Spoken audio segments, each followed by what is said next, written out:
జవహర్ నగర్ అంతకుముందు municipal corporation ఉన్నందున ఇప్పుడు జిహెచ్ఎంసీలో కలపడం జరిగింది.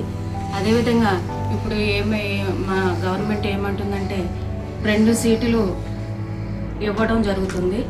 ఇక్కడ జవహర్ నగర్లో ప్రజలు ఎక్కువగా ఉంటున్నారు కాబట్టి 2 కార్పొరేటర్లుగా 2 డివిజన్లుగా సరిపోదు. ఎందుకంటే జనం పబ్లిక్ ఎక్కువగా అభివృద్ధిని కోరుకుంటున్నారు కాబట్టి కనీసం మేము బీసీ కోసం కొట్లాడుతున్నాం. అదేవిధంగా 3 కార్పొరేషన్లు అయితే బాగుంటుంది, 3 సీట్లు వస్తే బాగుంటుందని నేను తెలియజేసుకుంటున్నాను, మీడియా ముఖంగా తెలియజేసుకుంటున్నాను. అదేవిధంగా నేను గత 20 సంవత్సరాలుగా రాజకీయంలో ఉన్నాను. అంతకు ముందు కూడా ఎంపీటీసీగా పనిచేశాను, కార్పొరేటర్గా గెలిచాను, మాజీ మేయర్గా కూడా నేను బరిలో ఉండడం అభివృద్ధి చేయడం జరుగుతుంది. ప్రజల సేవలో మేము శాంతి కోటేశ్గా ఎప్పుడూ కూడా ముందంజలో ఉంటాం.